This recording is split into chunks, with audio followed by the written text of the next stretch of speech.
માનનીય deputy CM સાહેબની પ્રેરણાથી આપણા ગુજરાત રાજ્યમાં ઓપરેશન મ્યુલ એકાઉન્ટ હન્ટ શરૂ કરવામાં આવ્યો। એના ભાગરૂપે માનનીય ડીજીપી સર, આઈજીપી સરના માર્ગદર્શનમાં રાજકોટ ગ્રામ્ય જિલ્લાની સાયબર સેલ દ્વારા એક સારો મ્યુલ એકાઉન્ટ્સનો કેસ કરવામાં આવ્યો છે। એમાં 1930 જો આપણો સાયબર હેલ્પલાઇન નંબર છે, એના ઉપર એક અકાઉન્ટ ઉપર 66 જેટલી કમ્પ્લેન પૂરા દેશમાં થયેલી હતી। આ 66 કમ્પ્લેનના ધ્યાનમાં રાખીને ઇન્વેસ્ટિગેશન કરવામાં આવ્યો તો આ જો અકાઉન્ટ છે જ્યોત ટ્રેડિંગનો અકાઉન્ટ છે ગોંડલ રાજકોટનો, और जय मनसुख भाई नांदपरा करीने 25 वर्षनो छे ओ आ अकाउंट ने ऑपरेट करे छे।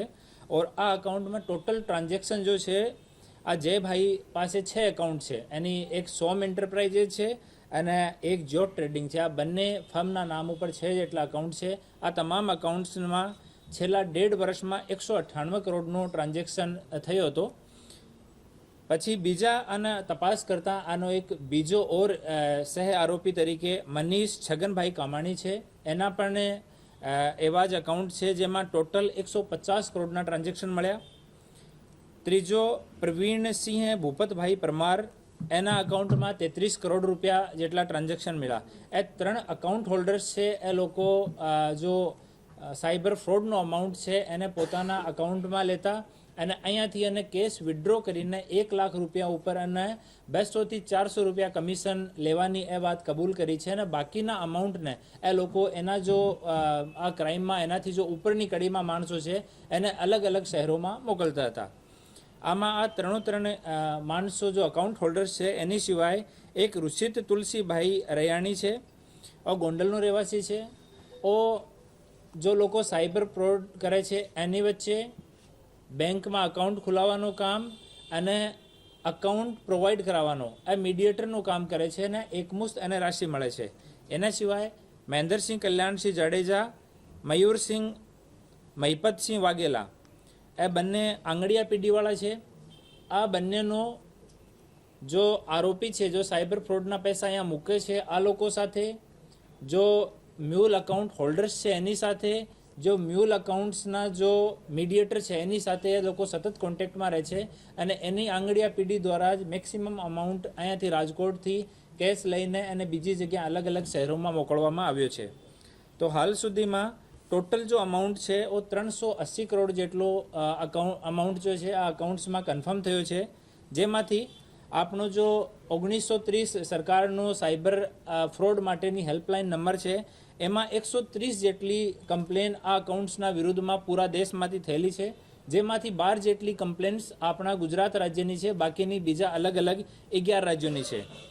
तो आ अकाउंट्सनी तमामनी तपास हाल चालू छे। ए लोको मोटा भागमां यस बेंकमां, आईसीआईसीआई अने एक्सिस बेंकमां करंट खाता खोलावता हता। आ यस बेंकमां वधारे प्रायोरिटी आपवानो रीजनो छे कि यस बेंकमां दरेक ब्रांच होम ब्रांच जेम ज रहे छे, तो आमां रेस्ट्रिक्शन ओछा रहे छे।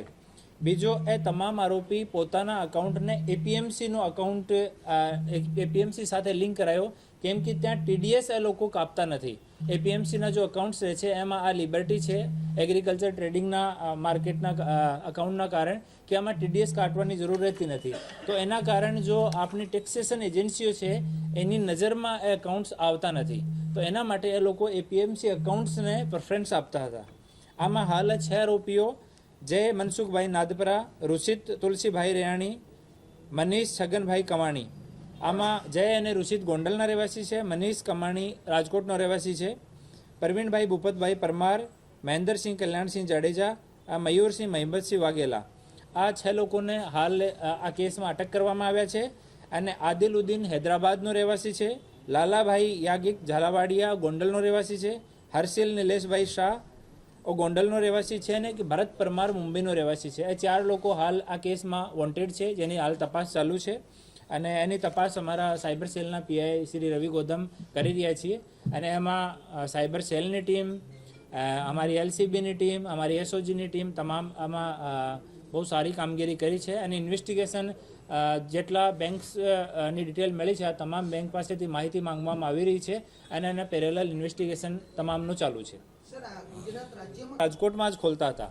અન્ય રાજ્યોથી અહીંયા પૈસો આવતો હતો, આ અકાઉન્ટ થ્રુ એ પૈસાને રોટેટ કરતા હતા, અહીંયા કેશ વિડ્રોલ થતો હતો અને પછી અહીંયાથી આંગડિયાથી કે બીજા અકાઉન્ટ તરફ મારફતે એ ભારતના અન્ય શહેરોમાં મોકલતા હતા.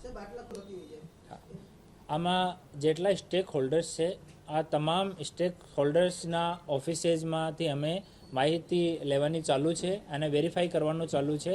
આમાં કોઈ પણ જગ્યા કોઈ પણ માણસની સંડોવણી રહેશે તો એના વિરુદ્ધમાં કાયદાકીય કાર્યવાહી કરવા. અને જો અહીંયાના લોકો જેટલા આ કેસમાં અરેસ્ટ કરવામાં આવ્યા છે, આ લોકોનો મેઇન કામ સાયબર ફ્રોડ થયા પછી જો અમાઉન્ટ આવે છે એ અમાઉન્ટને અકાઉન્ટમાં રાખવાનો અને ટ્રાન્ઝેક્શન કરીને બીજા અકાઉન્ટમાં મોકલવાનો કે અહીંયા કેશ વિડ્રો કરીને અહીંયાથી બીજા શહેરમાં આંગળીયા મારફતે મોકલવાનો.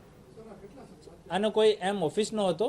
આ પોતાના જેમ કે અમુક લોકો ગોંડલમાં રહેતા હતા, અમુક લોકો રાજકોટમાં રહેતા હતા, એ તમામ લોકો પોતાના ઘરેથી એને ઓપરેટ કરતા હતા. અને જ્યારે મેસેજ આવતો કે એટલા રૂપિયા આવી ગયા ત્યારે એને કમિશનના પૈસા બાદ કર્યા પછી બાકીનો અમાઉન્ટ બીજા રાજ્યમાં કે બીજા શહેરમાં એ લોકો મોકલતા હતા. ખાસ કરીને રાજકોટ અને સૌરાષ્ટ્રનું આમાં આ સાયબર ફ્રોડના ગુનાઓમાં એપીએમસીના જો અકાઉન્ટ છે એનો યુઝ થયો છે. તો એક વખત અમે એપીએમસીના પદાધિકારીઓ સાથે એના બાબતમાં મિટિંગ પણ કરવાના છે અને એના વિષયમાં કે આ શું લૂપહોલ છે આપણા સિસ્ટમમાં